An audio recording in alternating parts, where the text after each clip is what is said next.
broadcasting live from an undisclosed location. This is the TCMMA podcast with your host, Chris Cross. Whoa!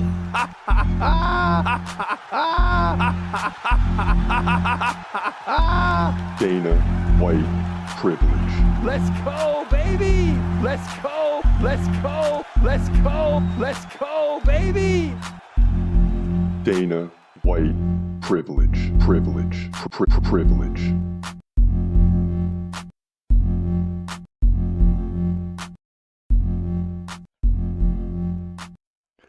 Yes, sir. Welcome to the TCMMA podcast. It's your boy Chris Cross, and it's back.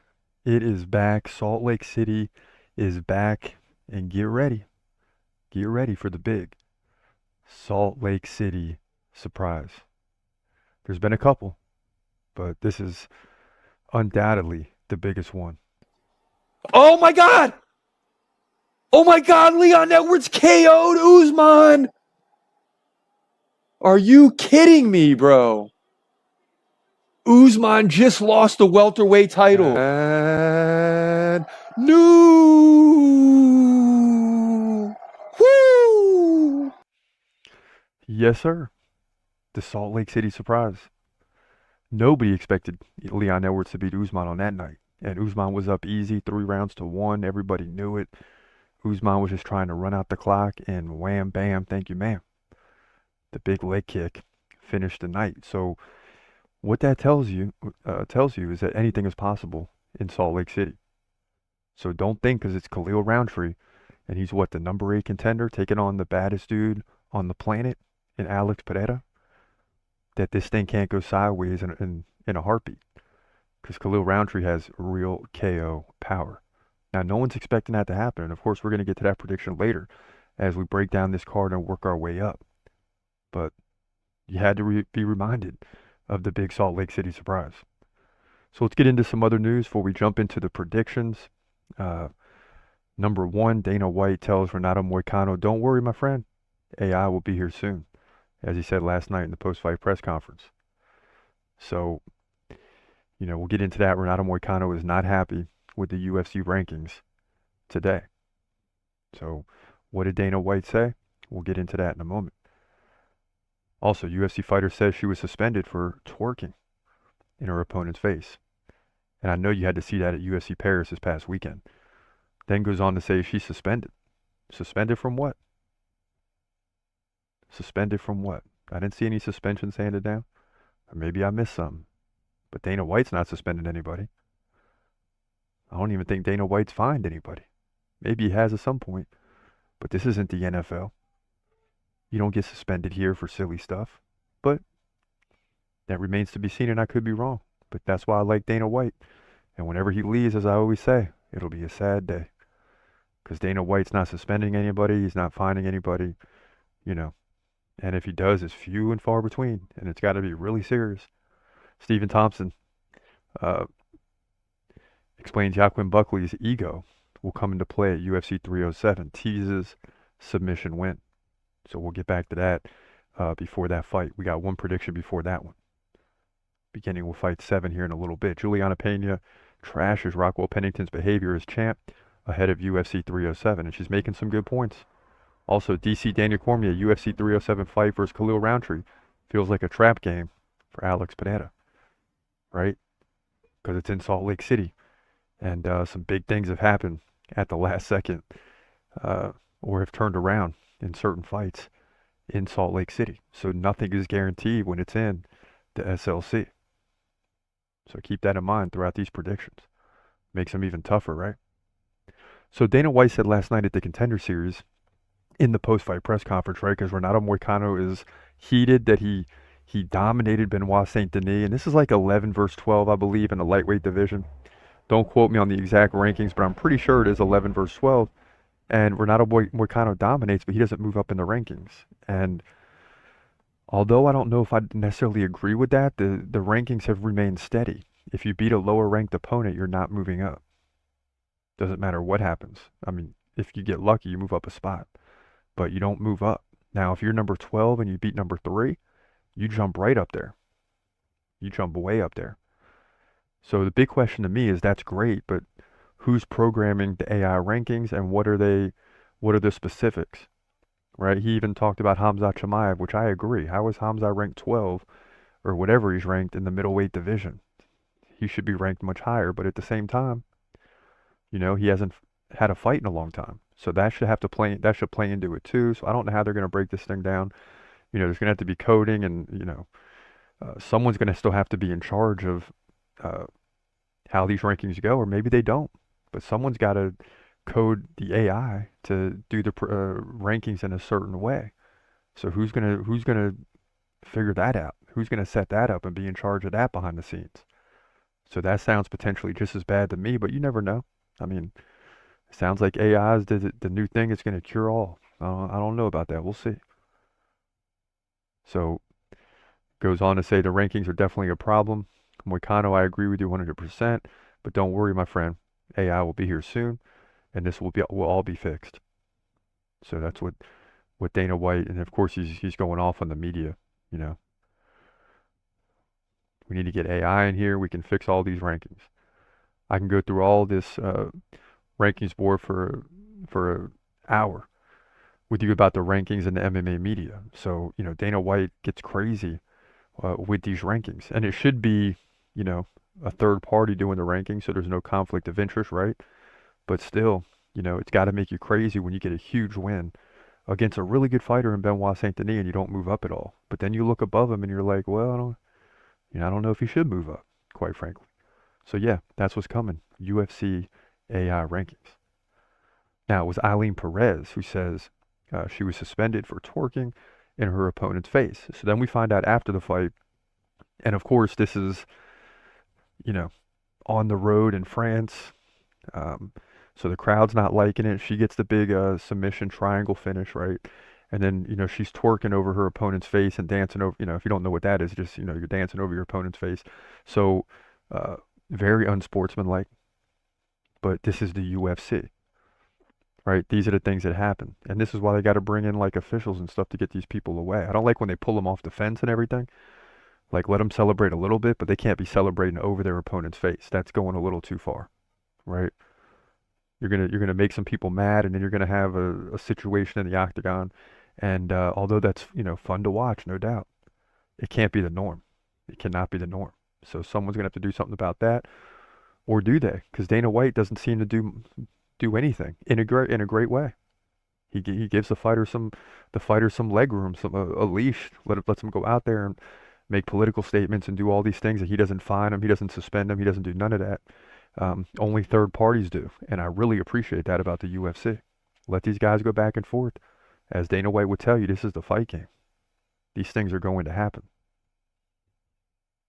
Now, before we get into Stephen Thompson and Joaquin Buckley, let's jump into the first prediction of the night. And we like to start anyway. Sometimes it's different. But we like to start with fight 7 in the prelims, because this will tell you about the entire fight card, right? And in fight 7, you got Marina Rodriguez versus Yasmin Lucindo, 2 ranked fighters in fight 7. And a big opportunity for Lucindo, because Rodriguez is way up there and Lucindo is just got into the rankings. So let's get into that one first and foremost. In the women's strawweight division at UFC 307, you got Marina Rodriguez taking on Yasmin Lucindo. And you can see now Rodriguez has to step down a little bit against Lucindo, at least in my opinion, until she gets back in the winning ways on a permanent level. Now she's still 17-4. It's Brazil on Brazil. Lucindo 16-5. Rodriguez 3 inches taller, 5'6". She's 37. I didn't realize she was that old. Lucindo just 22. So age is going to be a huge factor. 15-year age difference. Reach goes to Lucindo, 1 inch, no big deal. Both fighters stand right-handed. Rodriguez still lands 4.8 significant strikes per minute to 4, almost exactly, for Lucindo. So you're looking at almost 1 more per minute, so 15 over the course of the fight. Takedown game, though, leans towards Lucindo, who lands like 2 every 3 rounds. So she's just shy of 1 per round. Rodriguez 65% takedown defense. So Lucindo, you would think, is going to run through that. We'll see. Andrade landed 1 takedown on her, led 89-82 in significant strikes, got the split decision win, but still a good showing for Marina in that one. Beat Michelle Waterson-Gomez, lost to Verna Jandiroba and Amanda Lemos. So by KO to Lemos. She did KO Michelle Waterson-Gomez. So she's lost 3 of the last 4, and that's what I'm saying. And now you got to fight down instead of fighting up. And you think about it, she was 16-1 at one point. Now Lucindo, 80% takedown defense. She's coming off back, 3 straight wins against Brogan Walker, decision. She submitted Polyana Viana and won a decision fight against Carolina Kowalkiewicz with 2 takedowns to none, 83-42 in significant strikes. So she looked good in that one. So 3 in a row. She's trending in the right way, but I still, Lucindo is fighting well, but it's hard to go against Marina Rodriguez here. I mean, is Lucindo as good as Jessica Andrade, Verna Jandiroba, or Amanda Lemos? I don't think so. So I'm banking on the fact that Marina can still pull this fight out, get back to the winning ways. As they give her fights that are below her, she's going to win. I mean, she's got wins over Mackenzie Dern, Yan Gionin, some big ones, Amanda Ribas. So, she just slowed down a little bit lately, and is age a factor? Maybe I'm misreading it, but I still am going with Marina Rodriguez to get the win here, likely by decision. Definitely going to lose a round to control time, but she'll win the other 2 on the feet to move to 18-4.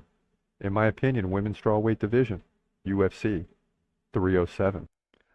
Yeah, so that's certainly going to be an excellent fight to watch. But Marina Rodriguez will hold serve, and it's not easy when it's Brazil on Brazil, because if it's close, I got an easy angle if there's a Brazilian in the fight all day. So it's tough in this situation, but Marina Rodriguez must hold serve. Yasmin is coming, but she's still got 5 losses. Marina's losses are against excellent opponents, right? Top of the line. So that leads me to believe that she's going to win, but again, you never know in these situations. You just never know. So that's fight 7. So the card is legit, ladies and gentlemen. All right? Because if fight 7 is legit, the whole card is legit. And it gets better in the next one. Stephen Thompson versus Joaquin Buckley. Stephen Thompson had some things to say, talking about Joaquin Buckley's ego, telling MMA Junkie, but I don't know. He does have an ego. I feel like he's the type of guy that thinks he can beat you at your own game. So I kind of lure him down to the ground. If the KO happens, it happens. If a submission happens, it happens. If it doesn't, it doesn't.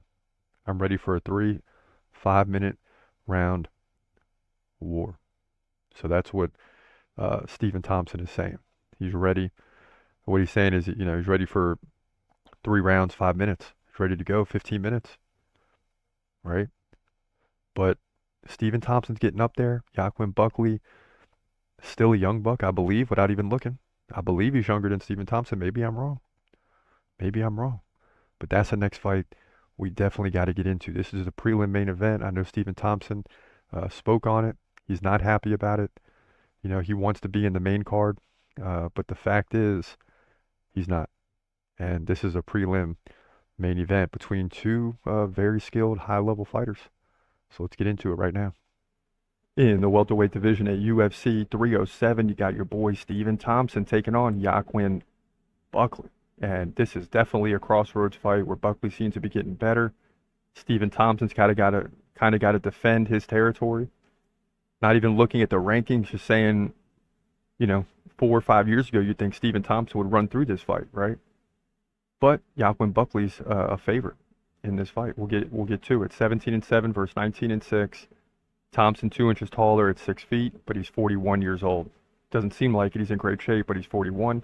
Joaquin Buckley right in the prime at 30. He's got a 1-inch reach advantage. Buckley fights left-handed. Thompson, as you know, fights right-handed. Both guys just over 4 significant strikes per minute. But it's Buckley actually who can land takedowns and then utilize the ground and pound. He gets like 1 every other round. But do you want to go to the ground with Stephen Thompson? Maybe, maybe not. The Wonder Boy, Stephen Thompson, 65% takedown defense. Lost 3 to last 4. He's definitely slowing down, but he lost the big ones, right? Shavkat Rakhmonov, obviously coming up. Bilal Muhammad, current champion. Gilbert Burns as well. He did beat Kevin Holland. So that's interesting. Now Buckley, 69% takedown defense. Beat Ruzi Boeb by decision. That was a big one. Vicente Luque, KO, big one. Alex Morono, decision. And Andre Fialho, KO. He's won 4 in a row. Since losing to a Mavov and Chris Curtis, things look rough at that point. Now he's back. Oh my goodness, this is a tough one. This is a tough one. But, you know, I got guys like Kevin Holland on this card and Joaquin Buckley, guys that I like, that I believe in these type of fights. Although you can still make the case that Stephen Thompson's up there. He's not like top 4 or 5 like he once was, but he's still up there. But Joaquin Buckley, like I said, it's a crossroads fight because Buckley's going to come in and should get the victory here, right? It's going to be close early on because you're dealing with a veteran in Stephen Thompson, but Buckley will take over as he settles in. He'll get the win, move to 20-6.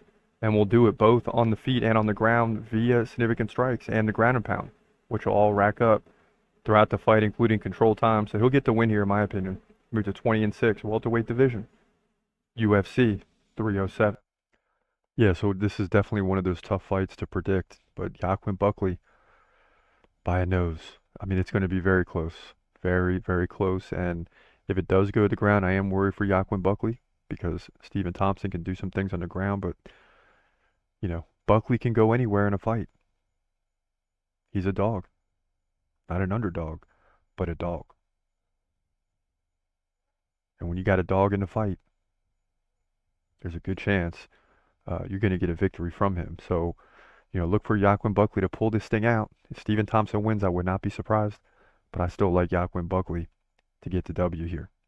Now, as we get into the main card, right, you got Roman Dolidze, or Dolidze, however you want to say it, taking on Kevin Holland, another guy I like, but I really respect, you know, Roman. The guy's a winner. So this should be a very interesting fight, but Kevin Holland needs a victory. So let's get into it. We'll see. In the middleweight division at UFC 307, you got Roman Dolidze taking on your boy, Kevin Holland. And you know I'm a big fan of Kevin Holland's. He, you know, struggled in the last 5 to 7 fights, but listen, guy is still really good. Roman 13-3. Kevin Holland 26-11. This is Georgia versus USA. Kevin Holland 1-inch reach or height advantage. He's 6'3" versus 6'2".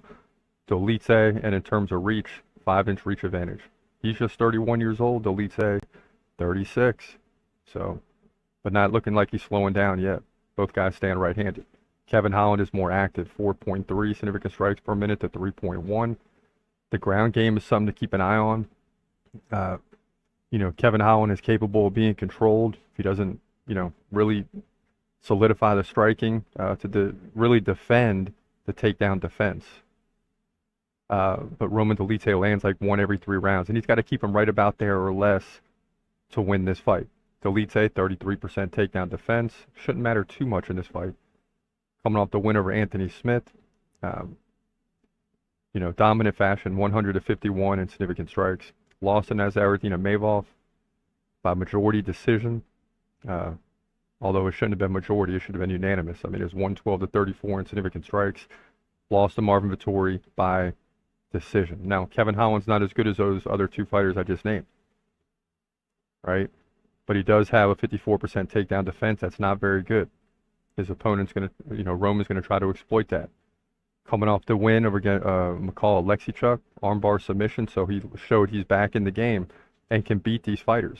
But he did lose to MVP by decision, JDM, Jack Della Maddalena, by split decision, so he ran into 2 tough fights, but beat Michael Chiesa and Santiago Ponzinibbio, who I told you he would beat in that fight, I'm pretty sure. Despite Santiago, you know, having like 20-plus wins and like 4 losses, if I remember correct. But yeah, Kevin Holland is still right there. He just loses to some top names, and I don't think Roman is better than some of the guys that Kevin Holland has beat. Therefore, I got to go with Kevin Holland to get the dub here on the feet. Oh, maybe on the ground too, because these guys both got weak takedown defense, but Kevin Holland's going to be the better striker and keep him at bay with those jabs, leg kicks, and all the above in the strike game. Look for him to win this thing, even if it's by decision. So move to 27-11, middleweight division, UFC 307. Yeah, so once again, I go with the guy I like in Kevin Holland, and probably will be wrong on one of these 2. You know, hopefully they both win.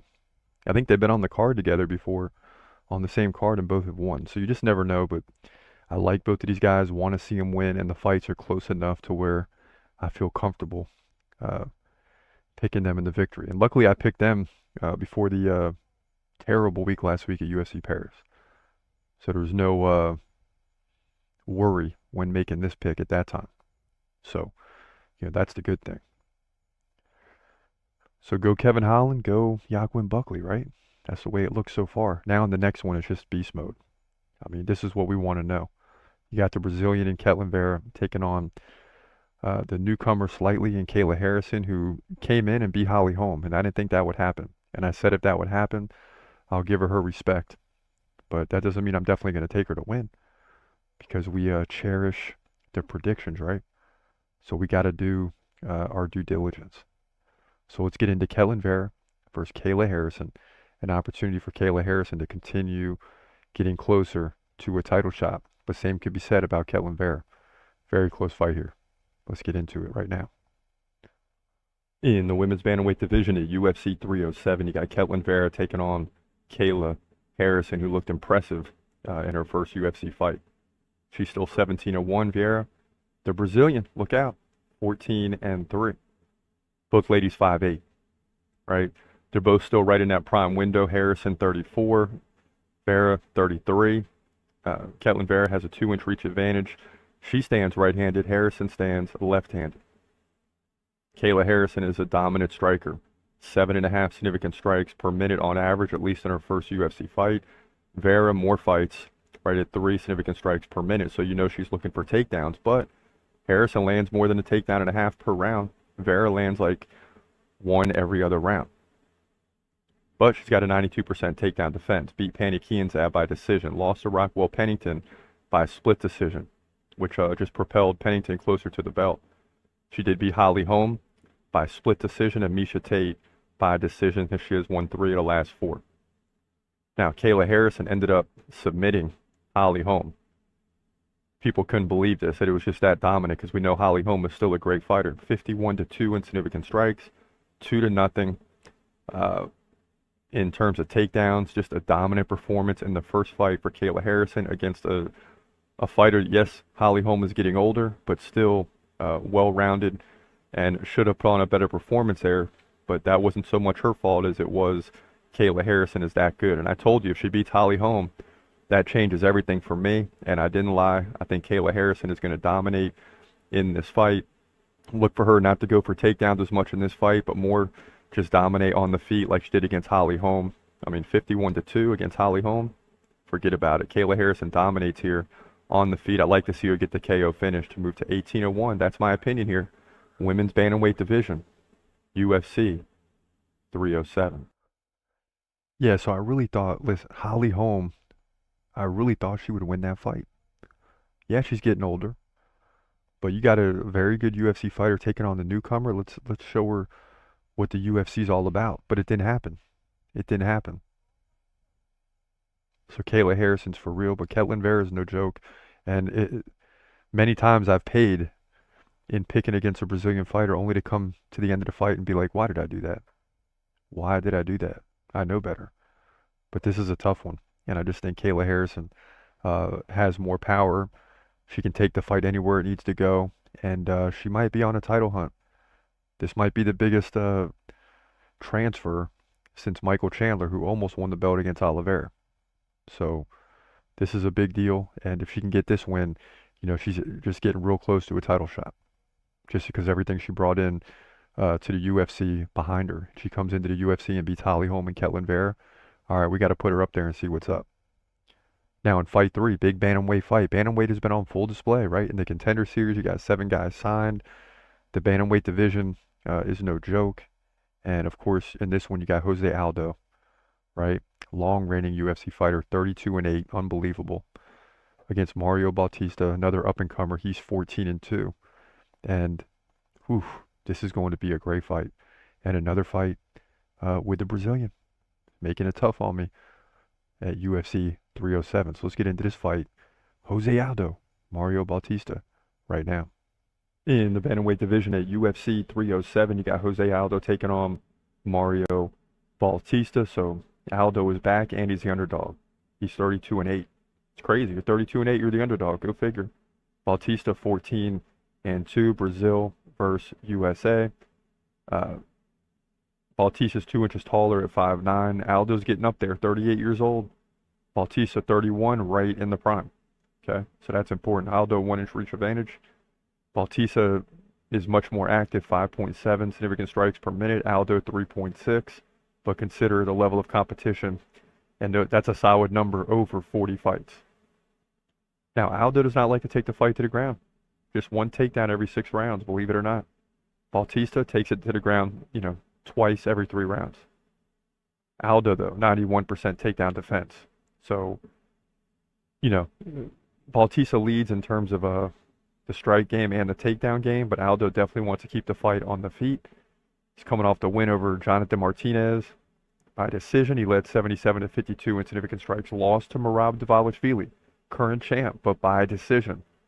So he'd love to get that fight and run that back, but he's got to win this one and maybe one more. You think Aldo's slowing down. Before that, he's won 3 in a row. Rob Font, Pedro Munoz, and Marlon Vera. Think about that. That's impressive. Bautista has won 6 straight against Ricky Simon, Damon Blackshear, Guido Canetti, Benito Lopez, Brian Kelleher, and Jay Perrin. And Jose Aldo's the underdog, but I think he's going to win the fight. I mean, this guy has got to keep winning. I think you got to believe he thinks he can get back in there with Merab Dvalishvili, who we saw as a guy that can take you down at will. And guess what? He didn't do that to Aldo. No takedowns on Aldo. So Aldo would love to get the opportunity to run that back, but he doesn't want to be 40. He wants to do it in the next 6 months to a year. And he's got to get busy here against Mario Bautista. He's either got to get the finish or dominate. And, I think he's going to keep the fight standing. It's going to be really close, unfortunately, but I still think Aldo pulls this thing out and takes one step, a step closer. And Bautista's really good, but I'm not going against a legend here because then I'll just feel silly if he wins because I think he's going to win. That's my opinion. He'll move to 33-8 if I'm right. Bantamweight division, UFC 307. Yeah, I can't go against the legend in this one. We got Jose Aldo getting the job done. And then, of course, if he keeps winning, because his name is Jose Aldo, he's going to get another title shot like he did before. And I'm not saying he's going to win the title, but he's certainly worthy of another opportunity, if he can keep winning, put together 3 or 4 wins in a row. You can't deny him at that point. The bottom line is you got to give him the opportunity if he keeps winning because he's got the big name. And people will tune in to see it. Because if you miss it, it's like, man, you missed Jose Aldo getting the belt back. Or winning another belt, whatever. So that's what's up for grabs in this one. Aldo cannot afford to lose because then the career is slipping away, And he's getting to that age where that's the fact. I mean, if you lose, you're going to try to win 3 or 4 in a row. Now you're going to be 42, 43. If that happens, it's just, you can't afford to lose a fight at this stage. That's the bottom line. You've got to get the win by all means. Now, as we jump into the co-main event, the first title is on the line, women's bantamweight division. A fighter in Rockwell Pennington that was once, 10-9 and has won 6 in a row to get to 16-9, captured the belt, taking on former champ who beat Amanda Nunes, then lost to her in Juliana Pena. Or actually, maybe not lost to her. No, I can't quite remember if Nunes beat Pena. We're going to see in the prediction. I can't remember at this exact time without looking. But I know she beat Nunes for the title. I think Nunes beat her, but I could be wrong on that. But nonetheless, this is a big opportunity for Juliana Pena. She wants to get the belt back. And, these two are already going back and forth. Like, what I'm seeing online is Juliana Pena, it says, trashes Rockwell Pennington's behavior as champ before UFC 307. Telling the media, actually today, Rockwell has not been a good representation of the women's bantamweight division. She is not promoted. She has said no to embedded. She has constantly done everything that she can to avoid being the face of women's MMA. And then, of course, she goes on along that road. And, maybe she has a point here. But maybe Pennington just doesn't want to do all that stuff. She just wants to focus on the fight. And those are the ones that scare you. The ones that don't want to talk. That don't want to engage in the trash talk. Like I always tell you when I played football, And I lined up a receiver, and the guy across from me, he wanted to talk a little trash. I talk a little trash. It loosened me up. Felt good. But when you get across from a guy who's not even trying to talk to you and he's just staring at you in the eyes, you're like, oh boy, this could be a long night. You don't know what he's capable of. When guys talk trash, you know what they're thinking.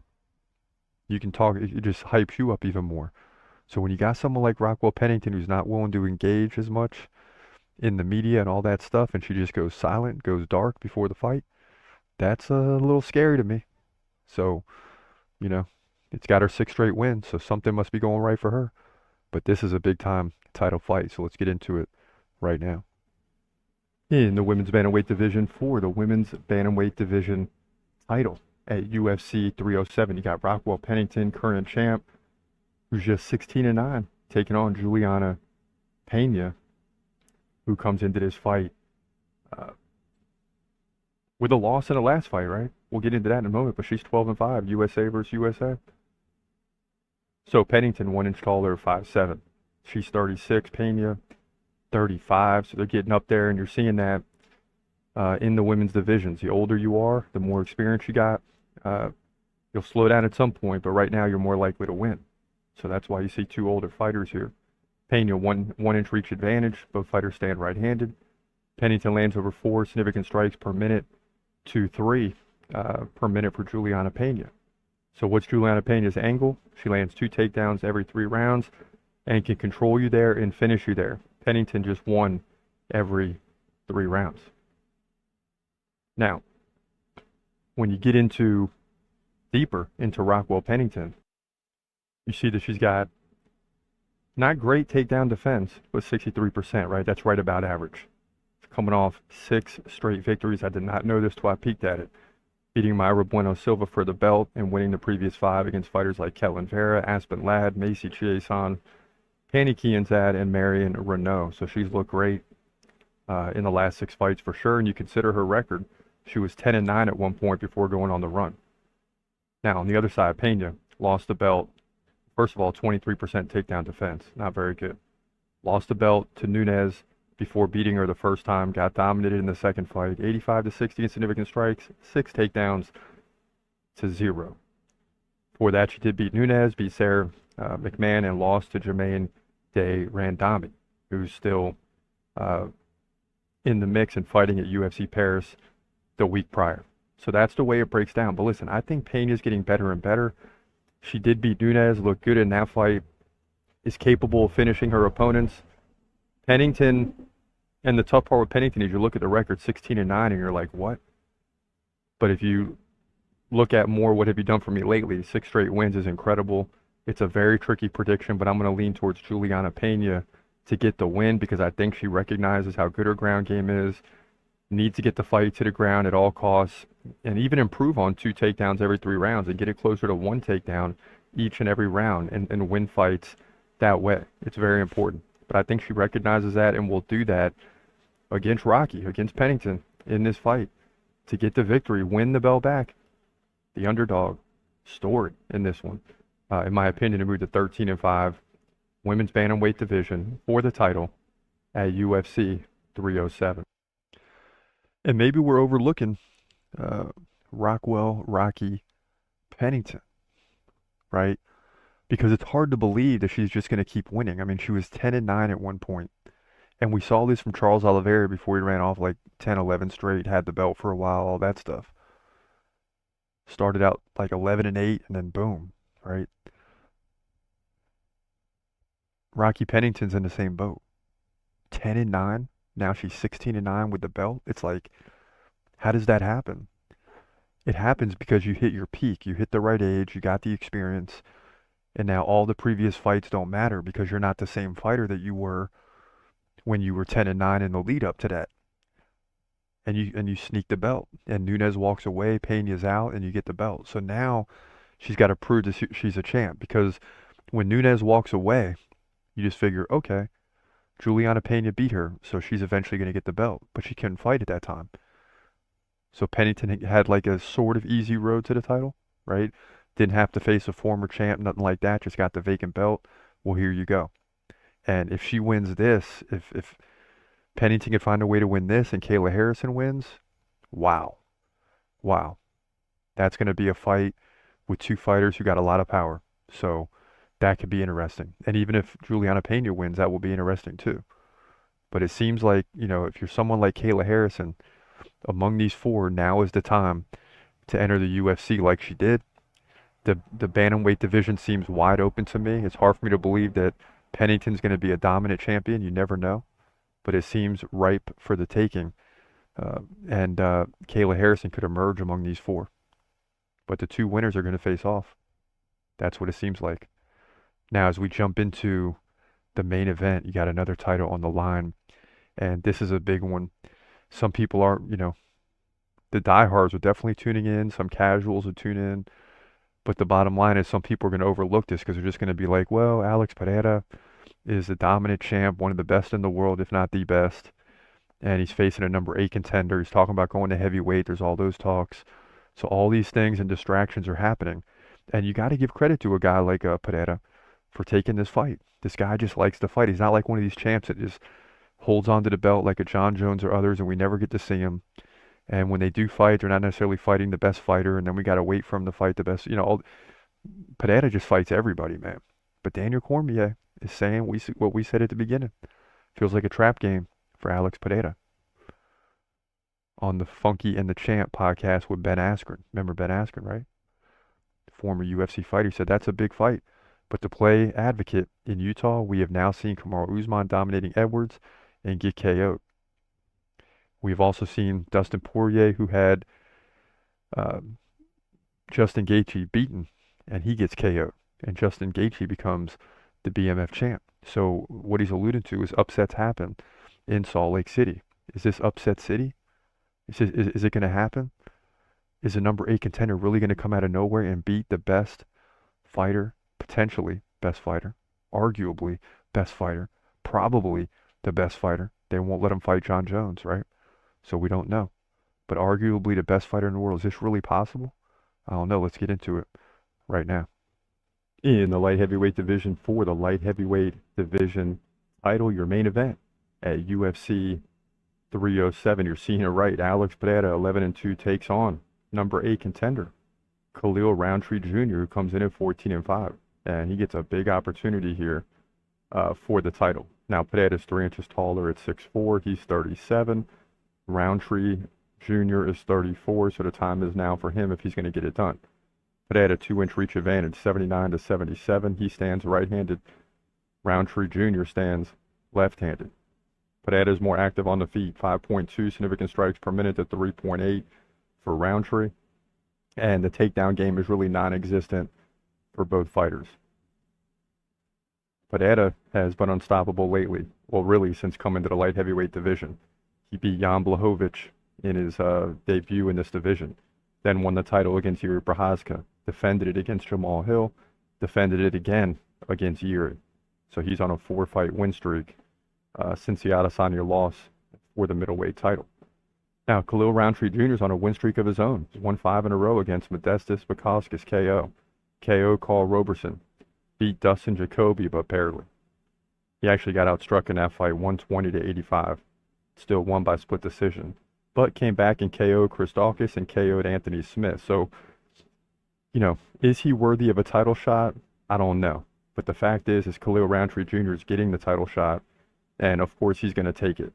And he's going to be in the best shape of his career. He's going to bring his A game. Will any of that matter? Probably not. Alex Pereira is just dominant right now. Right? And while the rest of the division shakes out with Yuri Prochazka, Jamal Hill, Alexander Rakic, Magomed Ankalaev, Rountree Jr. bypasses all that and gets the opportunity. And I think he'll be at his best, but still, Alex Pereira is just way better right now. I expect Alex Pereira to get the finish here by KO sometime in the first or second round, in my opinion, and move to 12-2. It's that simple. Light heavyweight division. Main event for the title at UFC 307. Yeah, I just can't see it. I just can't see Pereira falling right now. I mean, I want the storylines to continue. I want him to win this fight. I want him to keep winning. I want him to keep barking up the heavyweight tree and force these guys to fight him. Because if he keeps winning, why else? All these other fighters get to move up and fight. John Jones gets to move up. Other guys have moved up as champions from one division to another. But when you bring up Alex Pereira, who's arguably the best fighter in the world right now, what do we got him, 2 or 3 on the dude list? Right? Where's he at on the dude list? 2 or 3? So we got him up there as one of the best fighters in the world. Please believe it. Pull that thing up. There it is. Alex Pereira, number 3 on the dude list. Right? Hamza 1, John Jones 2, Alex Pereira 3, Islam 4. And to me, the top 4 is solidified. Like, it's hard for me to believe that any of those 4 are going to lose. And if one loses, I'm going to be shocked. I'm going to be shocked. Because then I got to move Shavkat up to 4, which is not a bad pick either, but he's not the champ right now. Hamza's not the champ either, but he will be. You know? In my opinion, he will be. It's just a matter of time and getting the fights. But yeah, Alex Pereira is number 3 on the dude list. Our 3rd favorite fighter. Will beat anybody not named Hamza Chimaev. By the time he fights John Jones, I don't know. I don't know who I'm taking in that one. I would lean towards John Jones because it's his division. But I would not count out Alex Pereira. But all that doesn't matter if Pereira can't win this fight. He's got to win this fight at all costs. But it's Alex Pereira. I mean, I know Adesanya beat him, but this is the light heavyweight division. This is the division that he's built for. Perfect for. And he should continue to dominate. But Khalil Rountree has showed that he has power. He has power, and anything is possible when you got power. And it's not like Alex Pereira wants to take you down. The problem is Alex Pereira causes his opponents problems. You know, you can't sit there and lollygag for 5, 10, or even 15 minutes. I mean, you got to go in for it and get it and just overwhelm Pereira and not let him sit back in that kickboxing style stance and have that lead leg on you and keep you off balance and then eventually find a way to finish you, because that's what Pereira is going to try to do. But guess what? It's time, man. It's time for this fight. I know you're overlooking it. I'm probably overlooking it. We're looking at this card and being like, yeah, I mean, this is a pay-per-view event, but Pereira should win. The women's fight is kind of interesting, but it's the women's division, and it often gets overlooked. So a lot of people are overlooking this card. And then, of course, you got Hamza on deck in UFC 308. Everybody wants to see him fight against Whitaker. You got Ilia Topuria with Max Holloway with another opportunity. So that card's going to be huge. And we're probably overlooking this card because we want to get to 308. But at the same time, it's Salt Lake City. We've had surprises and upsets here, and anything is possible. So let's get this fight on, and let's see what happens. But yeah, I think everybody on the planet thinks Pereira's going to win. That's just the way it is. But listen, it's been a good show, and that's a wrap. Until Saturday night, this your boy Chris Cross. I hope you have a great day, and God bless, as always. Peace.